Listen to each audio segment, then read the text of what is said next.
Hello दोस्तों, स्वागत है आप लोगों का आई स्टडी यूपीएससी में। दोस्तों बहुत दिनों बाद फिर वीडियो बना रहा हूँ। मैं आप लोगों से यार सॉरी बोलना चाहता हूँ क्योंकि ना बहुत मैं जल्दी जल्दी वीडियो बना नहीं पा रहा हूँ, पर हाँ ठीक है, मैंने सारे रेलेवेंट टॉपिक्स कवर कर लिए हैं। हर चीज़ जो मैक्स टू मैक्स आपको आएंगे यूपीएससी के प्रिपरेशन में, क्वेश्चंस में, सॉल्यूशंस में, जो भी है उसमें पूरा का पूरा कवर कर दिया है। ये सिर्फ छोटे मोटे हैं जिसमें से कभी कभार ही क्वेश्चन पूछा, और मैं अगर 10 साल का रिकॉर्ड देखूँ तो इसमें से ज़्यादा क्वेश्चन पूछे नहीं हैं। सो आप लोग उसके लिए थोड़ा ये रहें कि हाँ ठीक है, कोई नहीं, भैया ने पढ़ा दिया तो ठीक है। ठीक है, तो अभी हम लोग ने 16 चैप्टर्स ख़त्म कर लिए इसके, Indian art and culture by Nitin Singhania sir की 16 चैप्टर्स ख़त्म कर लिए हैं। हम लोग 17 चैप्टर पढ़ेंगे। उसमें आएंगे education in ancient India and medieval India. दोस्तों ये लेक्चर बनाने से पहले मैं आपको बहुत इंपॉर्टेंट इन्फॉर्मेशन देना चाहता हूँ कि मैंने आर्टिकल्स जो इंडियन कॉन्स्टिट्यूशन के हैं उसकी ट्रिक बना दी है, बुक पब्लिश कर दी है, लिंक आपको डिस्क्रिप्शन में मिल जाएंगे।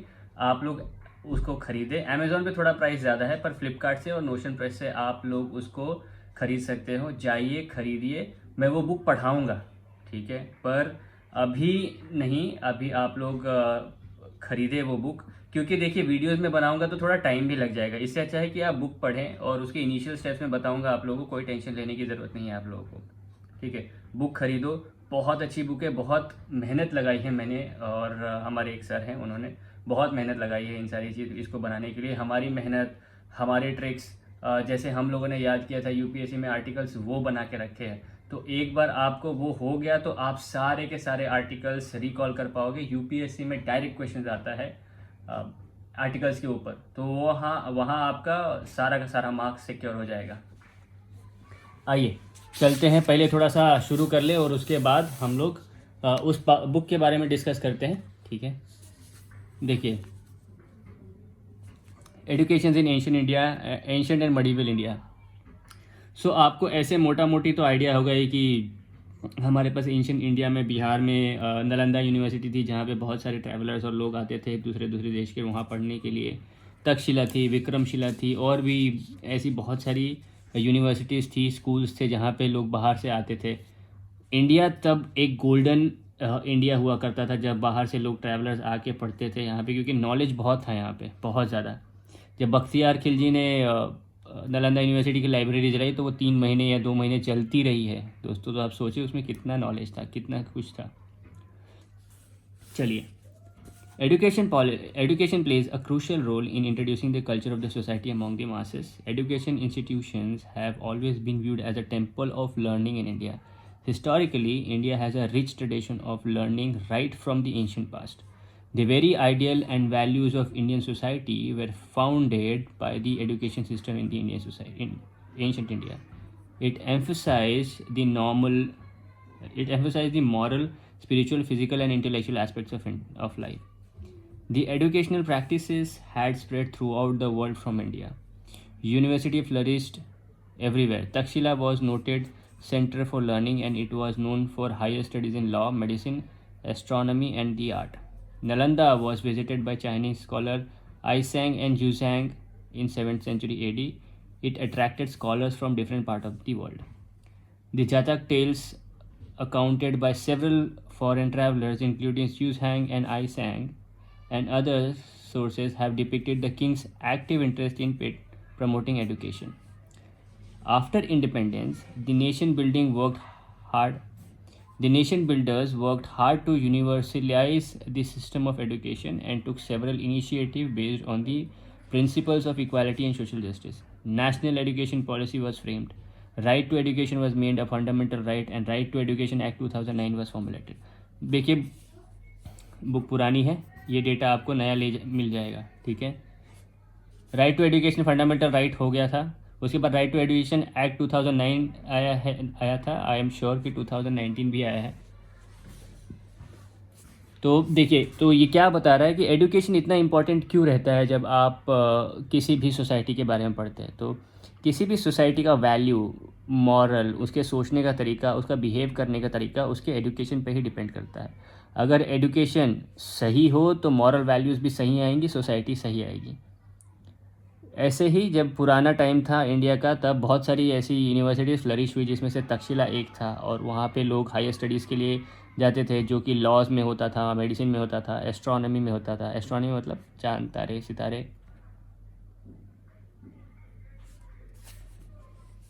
और आर्ट्स में नालंदा जो था यूनिवर्सिटी, उसमें जो चाइनीज़ ट्रैवलर्स थे आईसेंग और यूसेंग, ये लोग विज़िट किए थे वहाँ पे। और ऐसे ही बहुत सारे स्कॉलर्स को इंटरेस्ट आया था इंडिया में, और वो लोग ने भी इन सारी यूनिवर्सिटीज़ को विज़िट किया। जो जातक टेल्स है और जो ये चाइनीज़ ट्रैवलर हाईसेंग और यूसेंग ने लिखे, उसमें बताता था कि जो राजा थे उस टाइम पे, जो भी किंग हो गए या फिर कोई भी हो गया, वहाँ पे एजुकेशन को कितना महत्व देते थे वो लोग, इन ट्रैवलर्स की बुक्स में पता चलता है। फिर जब हम लोगों को आज़ादी मिली, तो नेशन बिल्डर्स जो थे, जो हमारे पॉलिटिशियंस थे, नेशन बिल्डर्स थे, उन लोगों ने देखा कि यार हमारी एजुकेशन पॉलिसी को हम लोग को सुधारना चाहिए। हर किसी का राइट होना चाहिए एजुकेशन मिलने का, चाहे वो किसी भी तरह का हो, किसी भी तबके से आता हो, गरीब हो, अमीर हो, पैसा कमाता हो, नहीं आता कमाता हो। इस तरह से राइट टू एजुकेशन एक फंडामेंटल राइट की गई कि वो आपको देनी ही है, फंडामेंटल राइट आपको, राइट टू एजुकेशन। तो अभी देखिए कि सर्व शिक्षा अभियान जो चलाया था, हम, मुझे लगता है कि वो स्कूल चले हम वाला अटल बिहारी वाजपेयी जी के टाइम पे जब था, स्कूल चले हम, वहाँ से ये सारी चीज़ें बहुत ज़्यादा लोगों के नज़र में आने लगी, और लोग अपने बच्चों को स्कूल भेजने लगे, आंगनवाड़ी में, गवर्नमेंट स्कूल्स में, ऐसे। अभी देखिए उसके बाद फ्लरिश हुई राइट टू एजुकेशन का एक्ट 2009, अभी 2019 भी आ गया है। तो डेटा थोड़ा सा आप लोग चेक कर लें, 2019 2016, ठीक है। Ancient Indian education. अब एंशियंट इंडिया मतलब पुराने ज़माने में इंडिया में एजुकेशन कैसी हुआ करती थी, तो आप लोगों ने रामायण महाभारत देखा हुआ है। पुराने ज़माने में कैसी होगी, गुरु शिष्य परंपरा होगी, गुरुकुल्स होते थे उस टाइम पे, मठ होते थे जहाँ पे लोग पढ़ते थे। तो देखिए द वैदिक period has a unique system of education. जो वैदिक पीरियड था, it consisted of distinctive qualities which were not found in any other part of the world.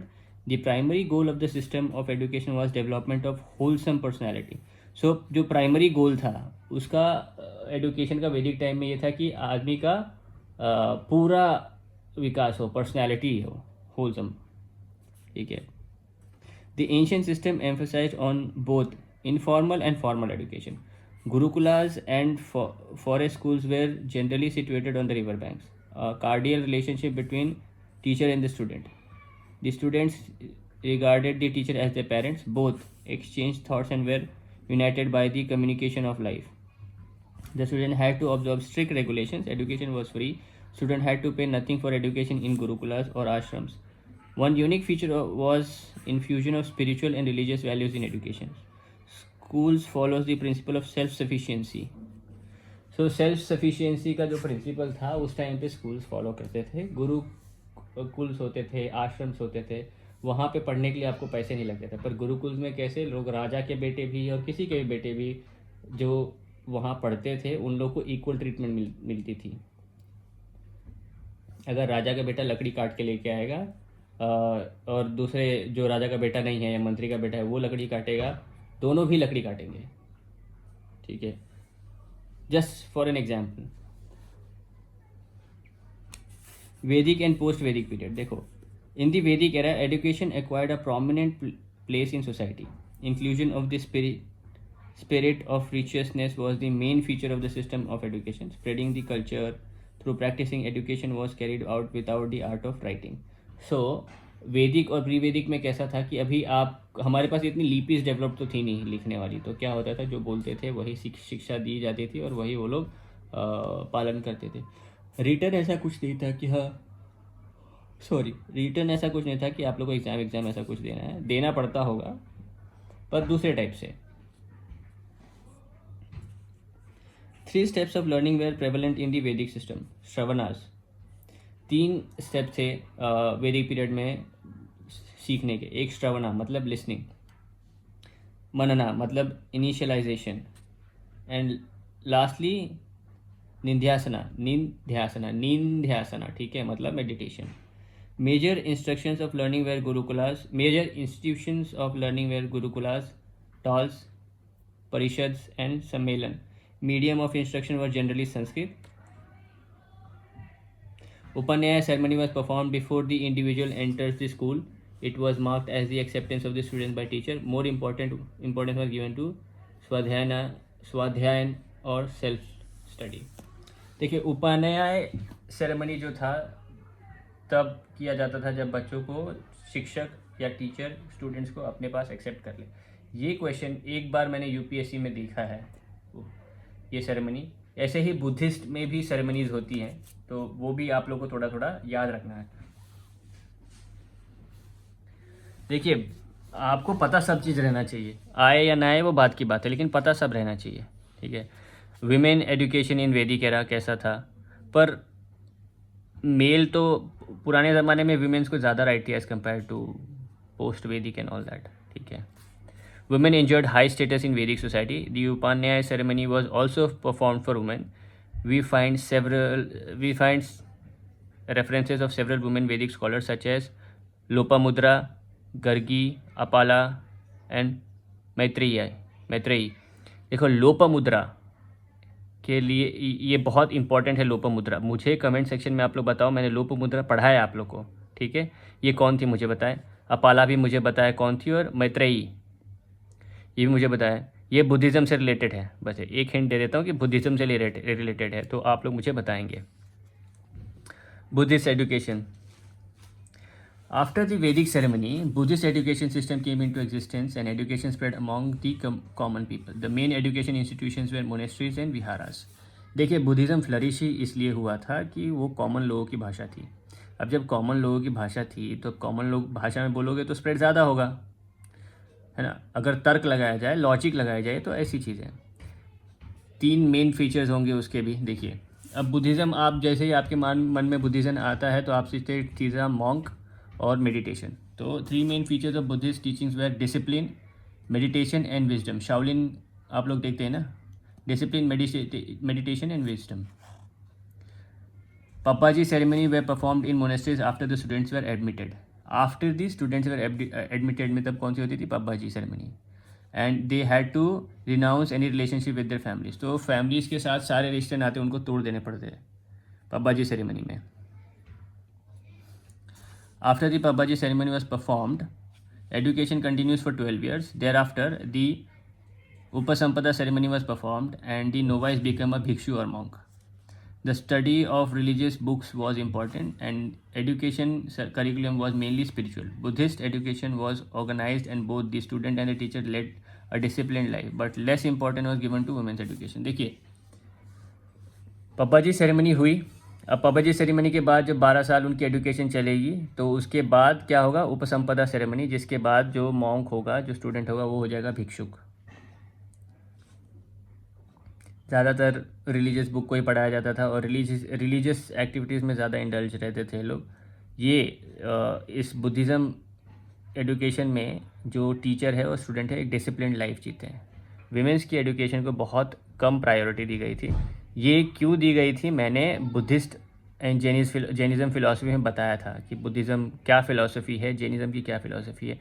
Y women's के नॉट बी ये तीर्थंकर टाइप्स वाला. ठीक है, जैनिज़्म बुद्धिज़्म में, तो वो भी एक बार देखो.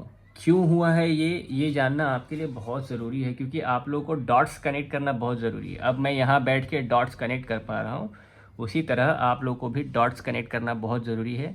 देखिए, लोग बोलते हैं कि बुद्धिज़्म और जैनिज़्म 2 अलग अलग चैप्टर है, बड़े बड़े चैप्टर है, पर अगर आप ऐसा देखें ना, तो एक बार आपको बुद्धिज़्म, जैनिज़्म और इंडियन फ़िलासफ़ी का जो कॉन्सेप्ट समझ में आ गया ना, तो हर बुक में वही चीज़ है.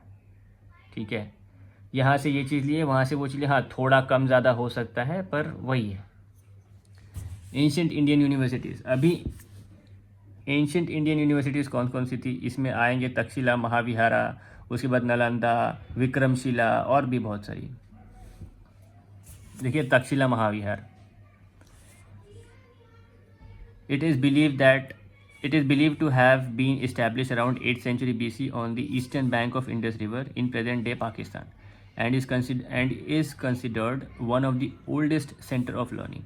It continued to be noted center of learning, including teachings of Buddhism, until its destruction in 5th century by Huna invaders. Higher education curriculum of Takshila included the study of Vedas, 18 arts such as archery, hunting, law, medicine, military science, astronomy, and others. It attracted students from all around the world such as Syria, Iraq, and Greece. देखिए तक्षशिला जो है अभी present day Pakistan में है, पर ये 8th century में था और तभी तो अखंड भारत हुआ करता था ना। ये बहुत ही नोटेड सेंटर था मेडिसिन्स के लिए, आर्चरी के लिए, बुद्धिज़्म के लिए, वेदास के लिए, मिलिट्री साइंस के लिए। ये एक बहुत इंपॉर्टेंट सेंटर था और बहुत दूर दूर से लोग तक्षशिला यूनिवर्सिटी में आते थे। सीरिया के आते थे, इराक के आते थे, ग्रीक के आते थे। इम्पॉर्टेंट टीचर्स यहाँ से कौन कौन हुए? पनिनी का अपना नाम सुना ही होगा, चाणक्य का नाम सुना होगा आपने, कुमारलता का नाम सुना होगा। ये सारे लोग इस स्कूल से पढ़े हैं। तो important teachers of Takshashila include Panini, the 5th century BC grammarian. ठीक है, एक मिनट दोस्तों, मेरा ना ये फ्लैश बंद हो गया। क्यों बंद हो गया?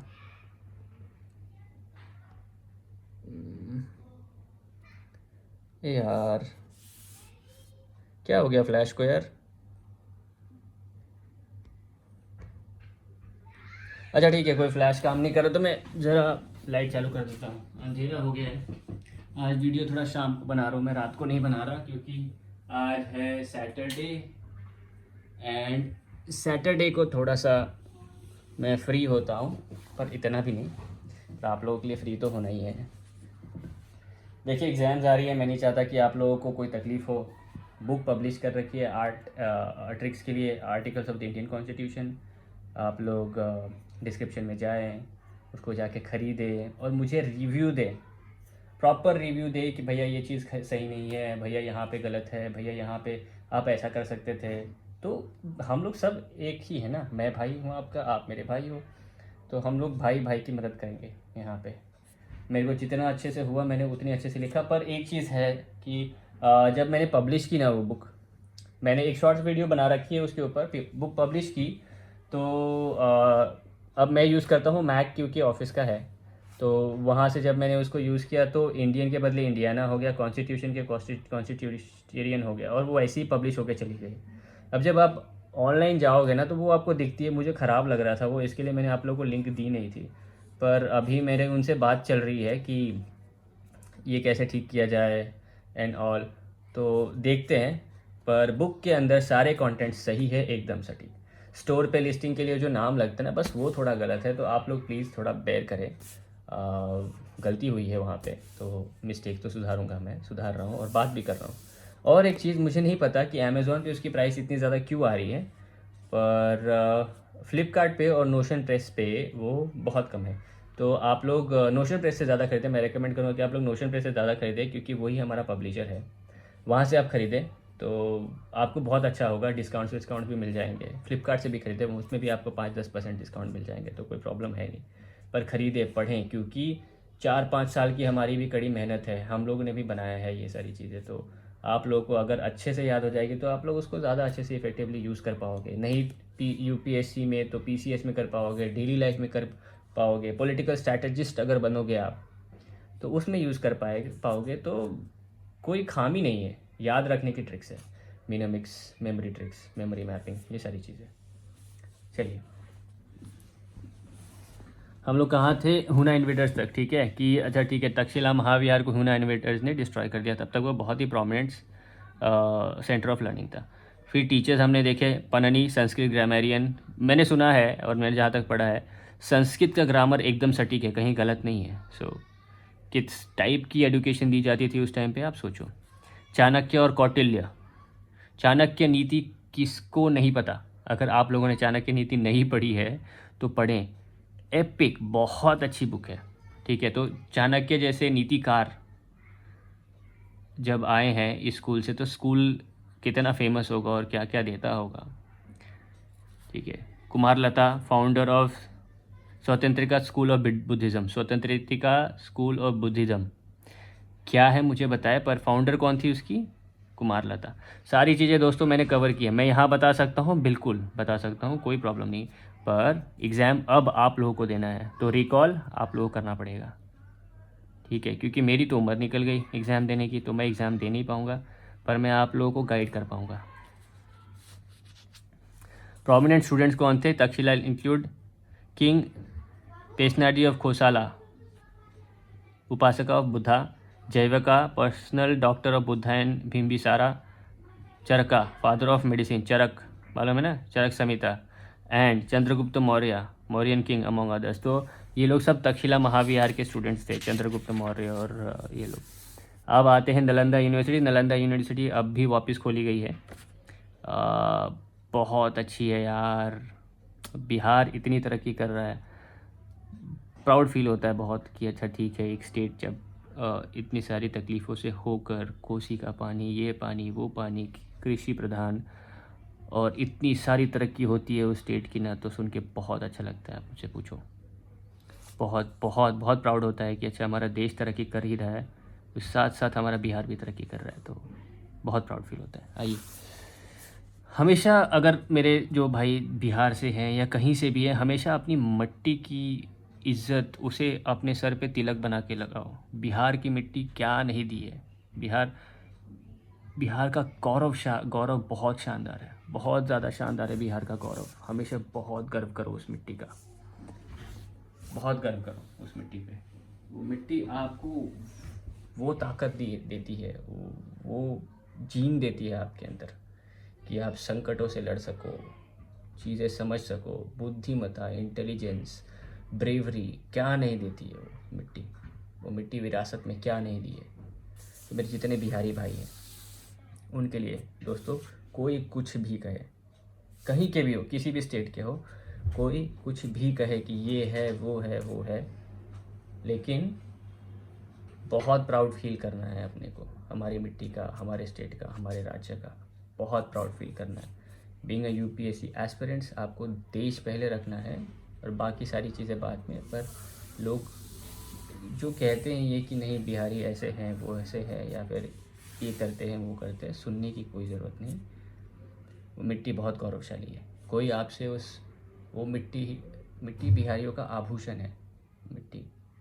वो मिट्टी आप शरीर पे लगाओ तो कवच और कुंडल की ज़रूरत नहीं है, इतनी शक्तिशाली वो मिट्टी है, तो बहुत गर्व करो। आइए चलते हैं। नालंदा यूनिवर्सिटी बिहार में अभी फिर से खोली गई है और बहुत अच्छी है। किसी ने अगर यूट्यूब पे वीडियो देखा हो नया नालंदा यूनिवर्सिटी का, तो आप लोग मंत्र मुग्ध हो जाओगे। मुझे भी पढ़ना था नालंदा यूनिवर्सिटी में, पर ठीक है नहीं पढ़ पाया। पर कभी अगर लेक्चर देना जाना पड़े नालंदा यूनिवर्सिटी में, तो मैं बिल्कुल जाऊंगा। हावर्स छोड़ के मैं नालंदा यूनिवर्सिटी चला जाऊंगा। इतना पागलपन है मुझे नालंदा यूनिवर्सिटी को लेके।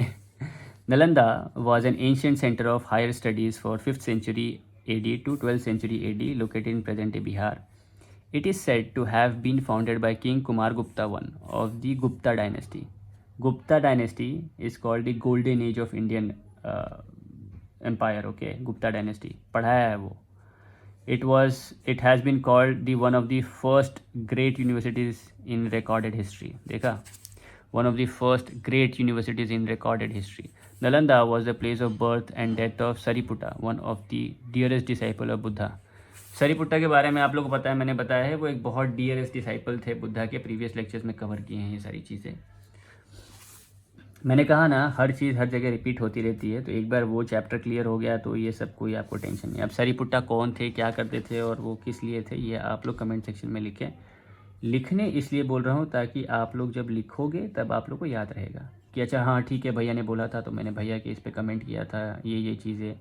उससे होगी क्या, मानसिकता जो साइकोलॉजी है ना, वो चलने लगती है वहाँ से कि अच्छा ठीक है, भैया अभी क्वेश्चन पूछेंगे तो मुझे आना चाहिए तो मैं कमेंट करूँगा। मेरे कमेंट के ऊपर और कोई कमेंट करेगा, अच्छा ठीक है ये तुमको पता है, तो ऐसी चीज़ें जाती है। और फिर ऐसे ऐसे बात करते करते फिर नॉलेज बढ़ता है, तो ज्ञान बांटने से बढ़ता है, समझे।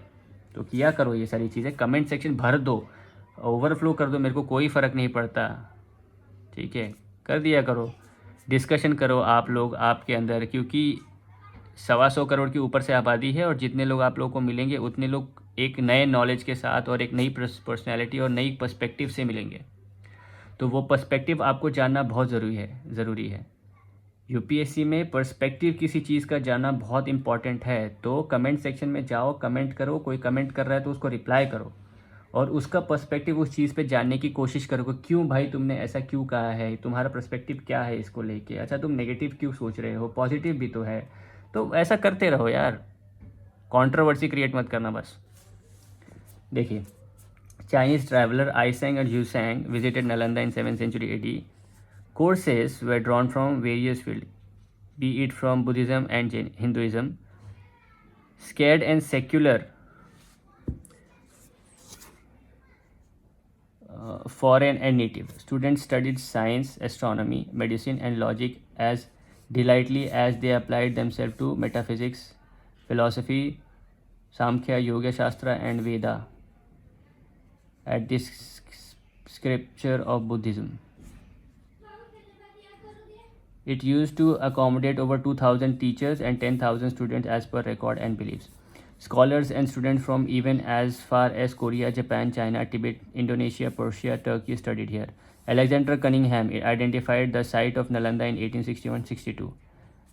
It includes stupas, shrines, vihara, and important artwork in stucco, stone, and metal. The entrance of many of the vihara ruins here can be seen in the bow marked floor. Bow was the royal sign of the Guptas.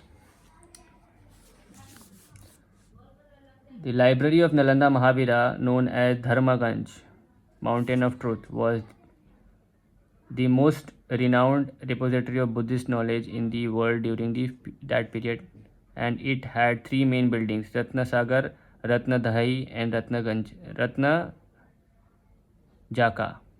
During the period of Harshvardhana, the monastery is reported to have owned 2,000 villages given as grant. The Mahavihara was destroyed in the 12th century AD by Bakhtiyar Khilji, presently the site of UNESCO World Heritage Site. Nalanda university कितनी important है देखिए आप लोग। जो आईसैंग और यूसैंग थे, जो Chinese traveller थे, उन लोगों ने भी नालंदा यूनिवर्सिटी के बारे में पढ़ाया था। ज़्यादातर यहाँ पे बुद्धिज़्म और हिंदुज़्म की पढ़ाई होती थी, जिसमें सेक्रेड स्कॉलर्स, फॉरेन, सब कोई आता था बाहर से। इसमें मेटाफिज़िक्स पढ़ाया जाता था, फिलॉसफी, सांख्य, योग शास्त्र, वेदास, सब कुछ पढ़ाए जाते थे यहाँ पे। ऐसा कहा जाता है कि उस टाइम पे नालंदा में 2,000 टीचर्स थे और 10,000 स्टूडेंट्स, और वो भी डिफरेंट जगह के। ठीक है, अलेक्जेंडर कनिंगहैम ने इसको, ये जो साइट है नालंदा विहारा की, उसको आइडेंटिफाई किया 1861-62 में। जो श्रीन्स थे और बाकी सारी चीज़ें थे, वहाँ पे बो मार्क्ड फ्लोर था। बो मार्क्ड मतलब तीर वाले, बो एंड एरो, आपको मालूम, तीर वाले मतलब वो क्या, तीर धनुष होता है ना। सो बो मतलब धनुष, एरो मतलब तीर। तो बो मार्क्ड वाले थे, वो उस टाइम पे उनका रॉयल सिंबल था। किनका? गुप्ता पीरियड का। क्या है वो? Golden age of Indian empires, वो गोल्डन एज ऑफ इंडिया कहा जाता है। अच्छा, अपने पास जब नालंदा हम लोग जाते हैं तो वहाँ लाइब्रेरीज जो थी वो उसको कहा जाता था धर्मगंज, और उसमें 3 बिल्डिंग्स थी, रत्नसागर, रत्नदाई और रत्नजाका।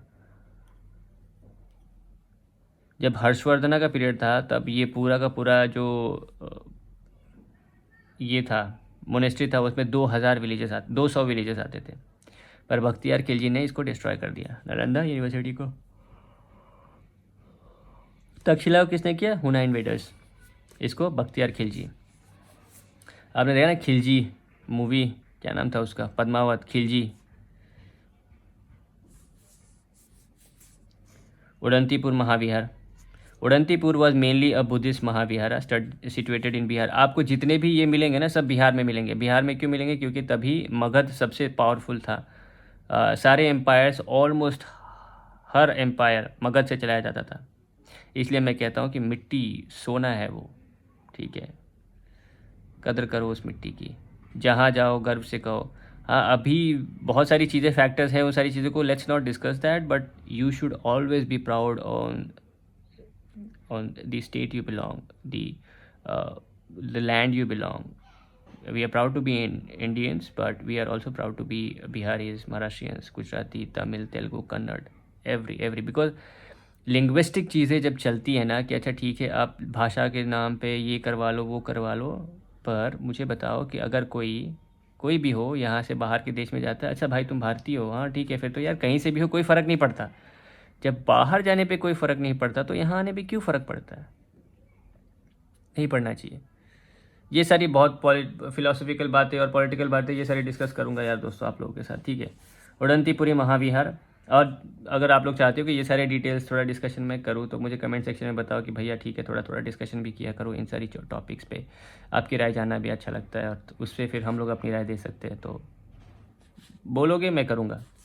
एक पूरा सेशन भी लेके आता हूँ कि ठीक है आप लोग भी आओ, एक इवेंट क्रिएट करेंगे, हम लोग सब जितने अपने सब्सक्राइबर्स हैं सब लोग आके एक साथ बात करेंगे, चीज़ों के बारे में देखेंगे सुनेंगे, परेशानियाँ भी देखेंगे। उड़नतीपुरा क्या बोल रहा हूँ मैं, Odantapuri was mainly a Buddhist mahavihara situated in Bihar. It is believed by some historian that Pala emperor Gopala one perhaps established this Mahavira in 8th century AD in present-day Bihar. According to Tibetan records, there were about 12,000 students in this Mahavira. It has a library of Buddhistic and Brahminical work. This Buddhist center of learning was destroyed by Khiljis in 12th century AD. Ancient Buddhist scholar Atisa Dipankara Srijana is believed to have studied at this university. Vikramshila prominent एक और, ठीक है। नाम याद रखें, detail विटेल तो ठीक है कोई नहीं, पर कौन कौन से थे आप लोग को भी याद रहना चाहिए। नाखून देखो कितने बड़े हो गए मेरे, काटने नहीं मिला, नवरात्रि चल रही थी। Vikramshila Mahavira was established bye Dharmapala in 8th century AD and was legally destroyed by Bakhtiyar Khilji in 12th century AD. It was another important center of learning during Pala Empire along with the Nalanda Mahavihara. Several eminent scholars were associated with Vikramshila. The most distinguished teacher among them was Atisa Dipankar Srijana, the founder of the Sarna tradition of Tibetan Buddhism. Vikramshila is located in the present-day Bhagalpur district of Bihar. The Vajrayana sect of Buddhism flourished here. Vajrayana Buddhism, Tantric Buddhism, okay, flourished here. And tantric techniques were taught. Other subjects such as logic and Vedas, astronomy, law, grammar and philosophy were also taught. Jagdala Mahavihar, it was, so देखिए, Vikramshila destroyed by Bakhtiyar Khilji, Dipankar, अतीसा Dipankar Srijana एक बहुत prominent ये हैं founder है, वो belong करते हैं यहाँ से। वज्रयाना बुद्धिज़्म भी यहीं फ्लरिश हुई और ये अभी कहाँ है, भागलपुर में है, बिहार में। वज्रयाना मतलब तांत्रिक टेक्निक्स, तो तांत्रिक वांत्रिक जो भी है होते हैं, काला जादू वैसा टाइप से यहाँ सिखाया जाता है। यार दोस्तों मैंने पढ़ा देना है सब कुछ। मैं सोच रहा था कि आज 2 चैप्टर ख़त्म कर लूँ, पर देखते हैं, ठीक है, आधा घंटा तो इसी चैप्टर में चला गया। जगदला महावीरम, अब मैं फटाफट निकल जाऊं लेकिन फिर आप लोग को समझाएगा कौन, फटाफट पढ़ के निकलना पॉइंट नहीं है ना। आप लोग बोलोगे भैया 6 पेज का तो चैप्टर है, 6-7 पेज का, पर आपने आधा घंटा लगा दिया। दोस्तों भाइयों मेरे, सब कुछ सिखाना पड़ता है, सब कुछ बताना पड़ता है और कनेक्ट भी करवाना पड़ता है ना, फिर फ़ायदा ही क्या है। अब जहाँ इतना तुमने कर लिया है वहाँ इतना सा करने में क्या ही टेंशन है, वो भी इतने इंपॉर्टेंट और रिलेवेंसी है, ठीक है। Jagdala Mahavihara, it was founded by the king of Pala dynasty in 11th century AD and was situated in present northwest Bangladesh. The monks emphasized on Vajrayana Buddhism there. The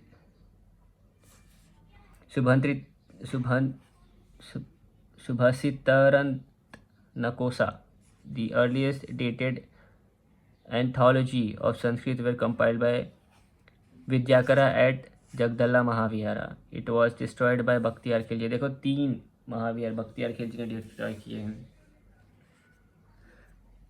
जगदला Mahavihara पाला dynasty के time पे था.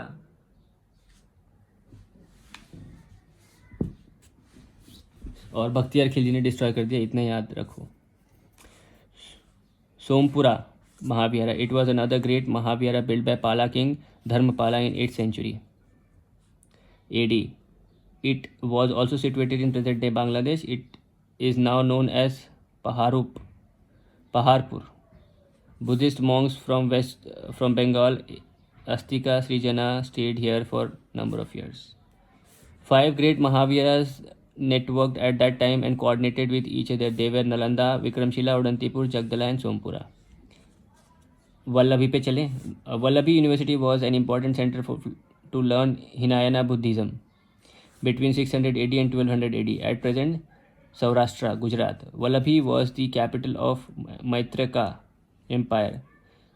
Suhang visited Vallabhi and then there was about 600 monks. देखो हिनायना Buddhism क्या होता है मुझे बताना, ठीक है. हिनायना, महायाना, वज्रयाना, ठीक है. ये 3 बहुत इंपॉर्टेंट है. वज्रयाना तुम लोगों को पता चल गया कि अच्छा ठीक है ये कहाँ है, तांत्रिक सिखाता है. हिनायना क्या है, महायाना क्या है, मुझे बताओ फटाफट कमेंट सेक्शन में, जल्दी कमेंट करो. देखो कमेंट इसलिए इम्पोर्टेंट है, मैं बता रहा हूँ बार बार कि इतने सारे ये यूट्यूब जो प्लेटफॉर्म है ये वर्ल्ड वाइड है, तो हर कोई भी कमेंट कर सकता है पढ़ के, तो आपको उसका पॉइंट ऑफ व्यू मिलेगा जिससे आपका दिमाग खुलेगा. ठीक है, तो किया करो. नदिया, नवद्वीप, ठीक है, ये एक. हाँ, वल्लभी पे थे हम लोग. हिनायना बुद्धिज़्म करता था, अभी प्रेजेंट डे गुजरात में है, सौराष्ट्र में था, प्रेजेंट गुजरात में है. और जू हैंग विजिट किया था वहाँ पे. Nadia, Nabadwip.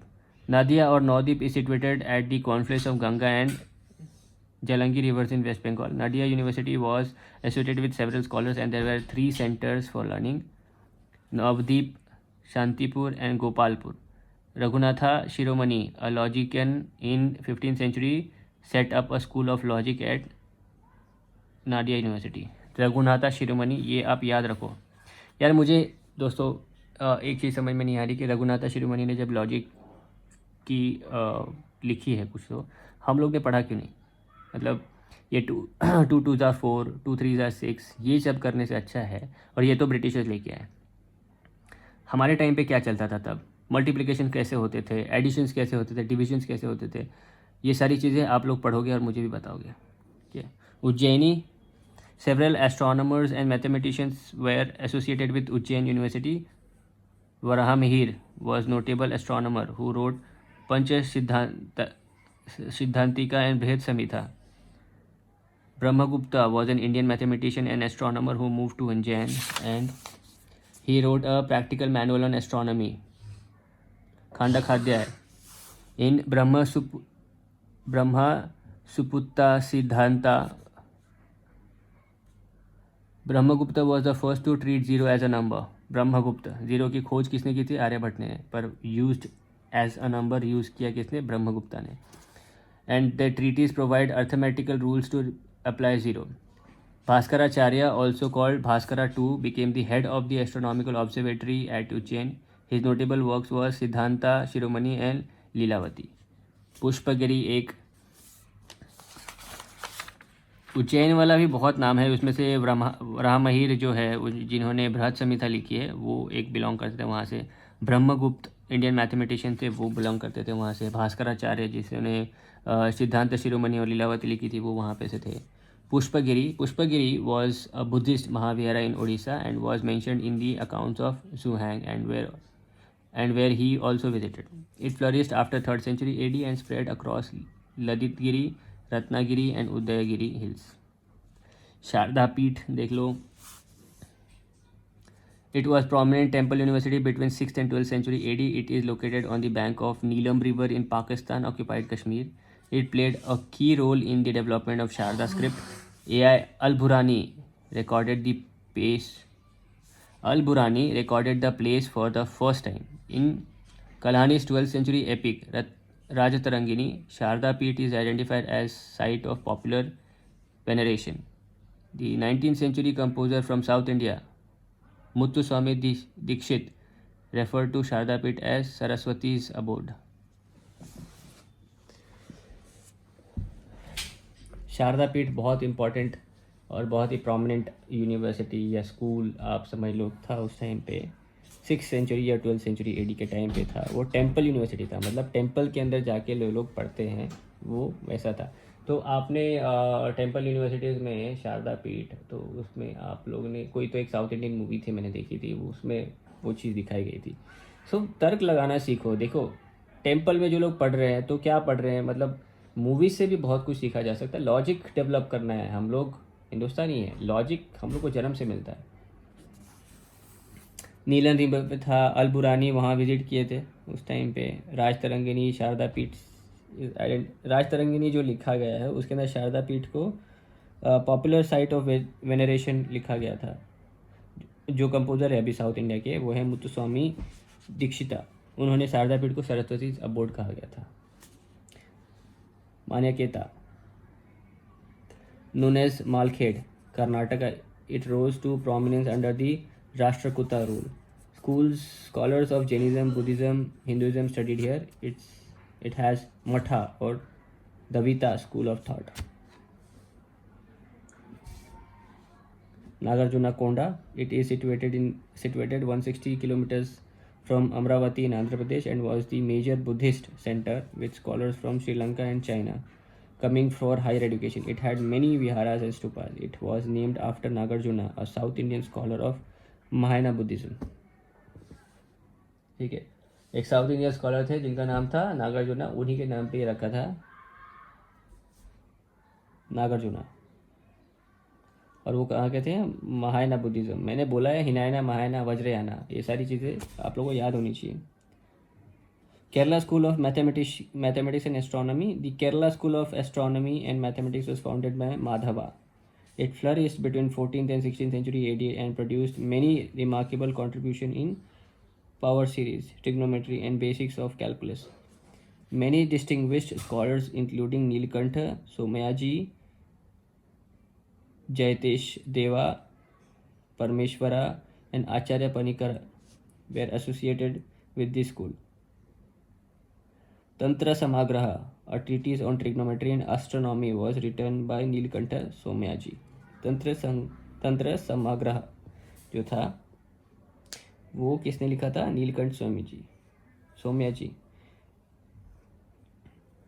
Kerala school of mathematics and astronomy,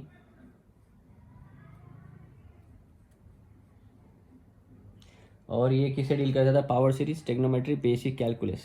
ठीक है, कैलकुलस आप देखो 11th-12th में आता है, ट्रिग्नोमेट्री, ज्योमेट्री, ये सारी चीज़ें 11th-12th में आती है, इवन 10th स्टैंडर्ड में भी आती है ट्रिग्नोमेट्री। तो ये सब आप लोग ध्यान में रखें थोड़ा। Temple colleges, several inscriptions in different temples of South India revealed that the temples were not only religious center but also catalyst in spreading education. Now why this has happened, because when you go to temple or people go to temple, they assemble there. Assembling means mass means different point of view, different point of view means different thoughts, and these thoughts can be controlled by priest if they give proper preaching. मतलब temple में भी जाओगे, लोग आते तो उनको जो ज्ञान दोगे वो ज्ञान वो लेके उसे बाकी सारी जगहों पे भी स्प्रेड करेंगे. So this is how knowledge spreads. ठीक है.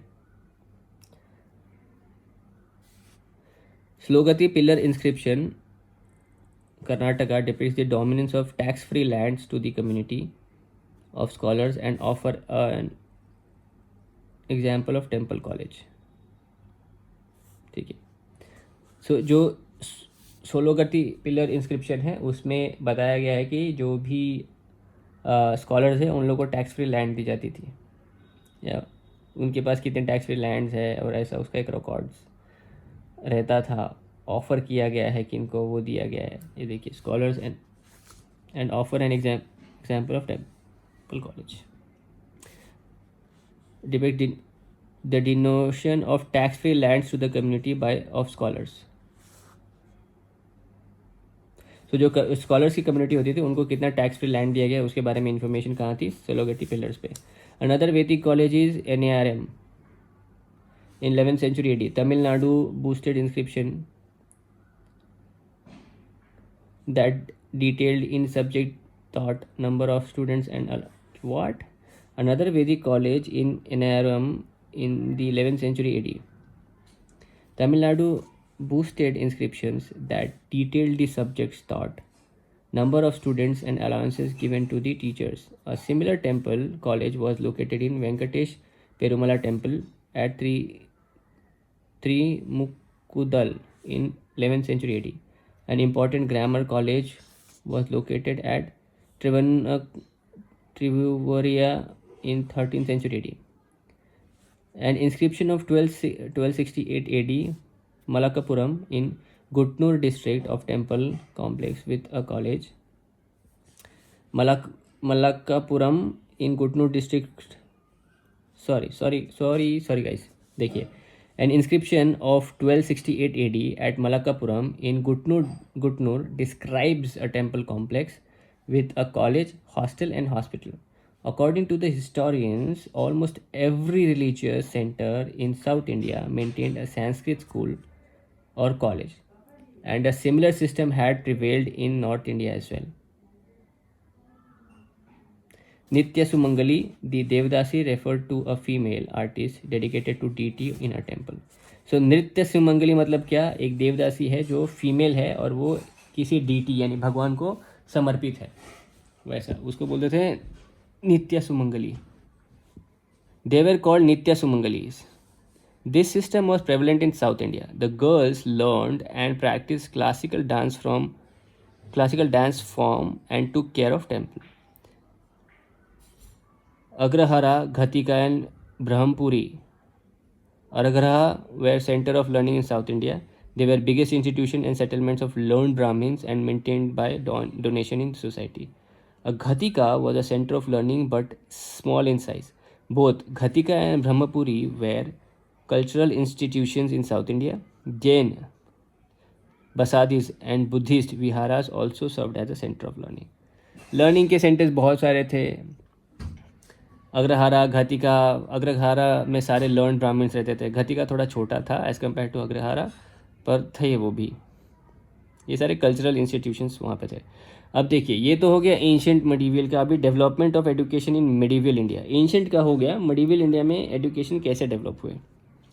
मुस्लिम सिस्टम ऑफ एजुकेशन, जैसे ही मुस्लिम इन्वेडर्स आए, ठीक है, मुस्लिम सिस्टम पर्शियन, अरबिक सब आने लगा. तो the Muslim system of education were predominant after the 10th century AD to the middle of the 18th century AD. Muslim rulers established a permanent empire after large number of invasion. So there are, I'll say there are Muslim invaders, more of like rulers, ठीक है.